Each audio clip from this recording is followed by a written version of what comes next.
Right now, at 6, an ICE agent shoots and kills a woman in Minneapolis. We collectively are going to do everything possible to get to the bottom of this. What we know as questions and anger build across the country.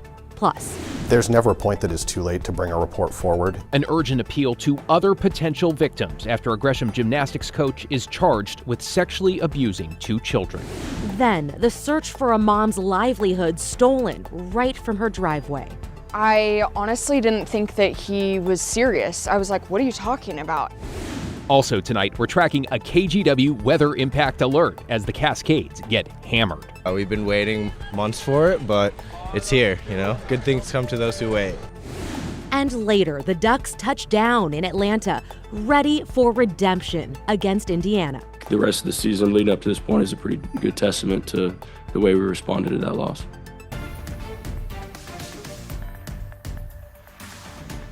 But first, to breaking news in Minnesota, where an ICE agent shot and killed a woman. Within the last few minutes, we've been able to learn her name. This is a live look from Terry Shrunk Plaza in downtown Portland, where a solidarity protest and vigil are underway. We'll have much more on that tonight at 11. Meantime, federal officials are calling the killing, which was recorded on several videos, an act of self-defense and claiming that the woman harassed agents and tried to run one over with her car.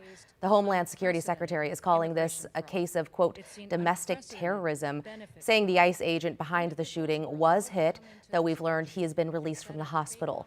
The Associated Press has now identified the woman killed as 37-year-old Renee Macklin Good, originally from Colorado. A witness says she was peaceful but was blocking the ICE convoy with her car when agents moved in on her. And then they approached her vehicle aggressively and tried to open her door. And then that's when she got spooked and she reversed her vehicle to turn her wheels to try to escape. And that's when an ICE agent stepped in front of her vehicle and said, stop. And then, I mean, she was already moving, and then point blank shot her through her windshield. Harrowing account there. Locally, Congresswoman Andrea Salinas, one of many reacting. Salinas writing in part, quote, make no mistake, this was a preventable tragedy that was the direct result of ICE's violent and inhumane treatment of immigrants and U.S. citizens, end quote. Stay with KGW and NBC News as we continue to track the latest developments out of Minneapolis. Updates available anytime on KGW.com and our free TV app, KGW+. To Gresham now, where we're continuing to follow the case of a gymnastics coach accused of sexually abusing 2 children. John Adams is live in Gresham with the update. John? Yeah, David and Christine, we know 56-year-old Eric Stinson was arrested at the Northwest Gymnastics Training Center over the weekend. Gresham police believe due to his role there may be more victims.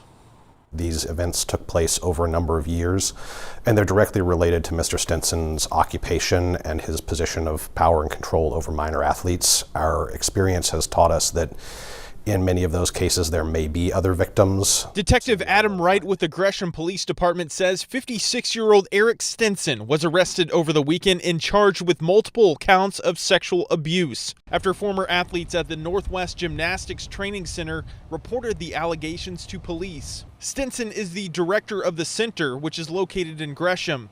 Wright tells us a grand jury was called, eventually leading to Stinson's indictment. According to court documents, the charges stem from Stinson's interactions with 2 minor girls, one under the age of 14 and one under the age of 12. The incidents happened between 2012 and 2016. The charges include 3 counts of felony sexual abuse, 1 count of sodomy, and 1 count of attempted sodomy. Stinson was arraigned earlier this week and released from jail in advance of his next court appearance. Wright encourages anyone else who may have been abused by Stinson to reach out to Gresham Police.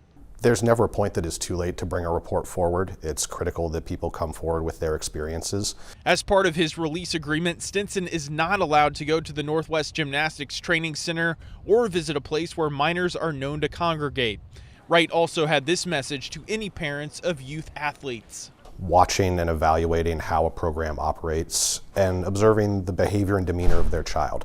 Youth sports should be a positive, happy, uplifting experience, and good, reputable programs will foster that. Stinson's next court appearance is scheduled for mid-February. KGW has reached out to the Northwest Gymnastics Training Center for comment. We have not yet heard back. back to you. John Adams reporting live from Gresham. Thank you, John. Well, now to our KGW weather impact alert as snow continues to pile up in the Cascade. Yeah, and our team was out there this morning as the very early birds waited for the lifts to open. It's the first day I've been around that it's actually like dropped like a couple feet, it seems like. Maybe a foot, I don't know, I didn't really check, but yeah, it looks good. Just stoked for a sick day, and everybody needs to come on out here. Hope his employer wasn't watching. A reminder to be careful, though, if you're driving out that way. Highway 26, the passes, all just covered in snow right now, which means having chains or traction tires are a must. Bringing those emergency supplies that include extra food and water, and also don't forget to check conditions before you leave. What did Matt call it? The fresh tracks flu or something like that? Out in Central Oregon, Mount Bachelor has picked up more than 8 inches since the storm started Tuesday, and it is still coming down. The resort ran 8 lifts today for skiers and boarders, and 76 trails are open. Ooh, Matt, all this snow, definitely a welcome sight. The foot new flu. The foot new flu. Phrase. Yeah. Or in this case, the 20 inches new flu, because that's what we got on Mount Hood in the last 24 hours. That's right, 21 inches actually now. Temperature's been holding at 20 degrees. The snow has let up a bit, as you'll see on Doppler radar, but boy, it's been impressive. 21 inches at Timberline now, 17 Meadows, Ski Bowl 10, Bachelor 8, and Mount Rainier 26 inches. We could probably add an inch or two to all of those areas as well, as we continue to have gotten snow this evening. But again, when we look at Doppler radar, you can see around Mount Hood, it's backed off for the moment. That'll happen when we go to shower mode like we are right now. There'll be another batch of showers that come on shore later on tonight and more tomorrow to keep the snow going for at least another foot and maybe as much as another 20 inches of snow. So by the end of the day tomorrow night, we'll be up around between 30 and 40 inches of snow from the system. Then look what happens. The snow level shoots way up on Sunday as we go back to a dry pattern. Now, we won't get a bunch of rain, so we're not going to lose our new snow, which is good. We need as much as we can get. Heavy snow will continue to the Cascades, so the weather impact alert continues into tomorrow. If the snow amounts rather really back off tomorrow, we'll drop the alert, but we'll see 10 and maybe 20 inches of new snow. And occasionally, the snow level dips down to about 1,500 feet for some wet snowflakes. There's really no threat of getting snow in the valley floor or even the West Hills with this system. It's not that cold, but again, we may see a few wet snowflakes get people excited. There's been decent amounts of rain in the valleys. We don't expect anything more than that going forward. And then we'll talk about the big dry that sets in for the middle of January, guys. Sounds good, but you know what? It's about time we get this snow. Thanks, Matt. Is.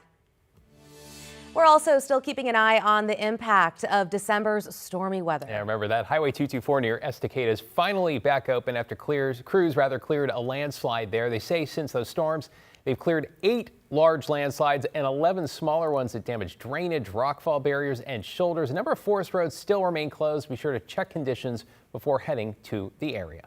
Meantime, in Washington County, officials have declared a state of emergency for Highway 6 following a landslide and sunken roadway. Look at these photos.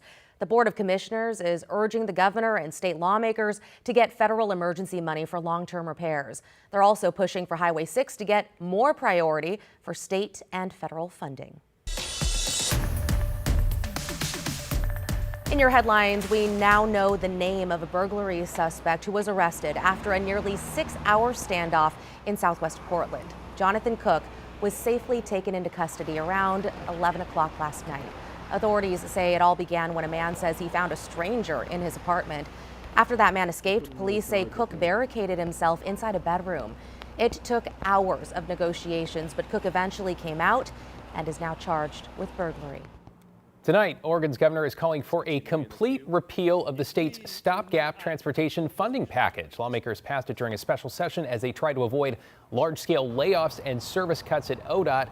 Governor Kotek called that very session, but now some provisions, including an increase in the gas tax, are on hold after Republicans met the threshold to send parts of it to voters in November. We have a different situation. We still have a transportation crisis, and my job is to make sure we can get back to the table, solve the problem. I'll be meeting with legislators, bipartisan group next week to start the conversation. We need a functioning transportation agency to make sure Oregonians have what they need. The governor is now urging lawmakers to redirect existing funding on an emergency basis to address ODOT's needs. The short session begins next month. Oregon Attorney General Dan Rayfield is suing 3 major insulin makers and pharmacy benefit managers for more than $900 million. The lawsuit claims the companies coordinated to inflate insulin prices even as production costs dropped. The alleged scheme involved boosting list prices to get favorable placement on drug lists, then paying rebates back to the middlemen. Rayfield says Oregonians paid the price here, forced to ration insulin, reuse needles, or skip meals to control blood sugar. He's asking a judge to stop the practice and order restitution. And after 14 years in business, North Portland's Interurban is closing. In a post on Instagram, the self-proclaimed modern American saloon didn't explain why, but mentioned this closure isn't much different than others we've seen in the Rose City. The neighborhood bar along North Mississippi will shut its doors January 18th.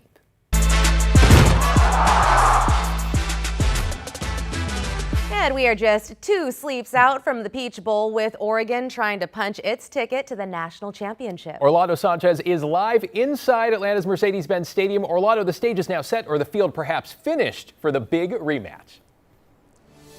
That's right, David. KGW has touched down in Atlanta, and we are inside Mercedes-Benz Stadium, the site of Friday night's matchup in the Peach Bowl between the Oregon Ducks and Indiana Hoosiers. And I can tell you the Ducks have just landed here in Atlanta, and they are scheduled to talk to the media and us as well coming up in the next 10 to 15 minutes. So stay tuned for that. While we were waiting for the Ducks, we had a chance to explore the ATL. Welcome to Atlanta.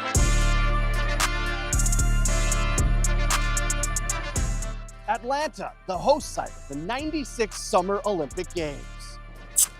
And it's the birthplace of Coca-Cola. Atlanta, also home to the College Football Hall of Fame. Here in the South, we position ourselves as the home of college football. Beavers fans, close your eyes. You don't want to see that. It just got ugly. We have over 1 million pieces of artifacts that represent all things college football. Just like Joey Harrington, the Oregon Ducks are in the game. Another shot at Indiana. So it was a good wake-up call, and I think the rest of the season leading up to this point is a pretty good testament to the way we responded to that loss. Made the game bigger than what it was, and this week I kind of just attacked it like how I've been doing these past weeks. Just coming from Purdue, I think you know how I feel about them. Don't need to say it. The Ducks will have to find a way to slow down the play of Indiana quarterback Fernando Mendoza, the program's first ever Heisman Trophy winner. It's going to be a great game, and when I see Fernando again, we talk after the game. Whatever we do, I'm just glad, got to play against him. Mendoza and more expected to be the top 2 picks in the upcoming NFL draft. That's just one of the many storylines heading into Friday's Peach Bowl. And I can tell you, Mendoza on the podium right now just mentioned how Indiana is trying to go into this with the underdog mentality once again, because it worked for them the first time in Eugene. As I mentioned, the Ducks have landed in Atlanta, and they are scheduled to hit the podium here in the next 10 minutes or so. So make sure to follow us on air and online for all your Oregon Ducks coverage out here in Atlanta for the Peach Bowl. The anticipation is brewing, David and Christine. I cannot wait for this game to go down on Friday night. Back to you. Love the ATL tour, but yes, we are just as excited as you are. Thanks, Orlando.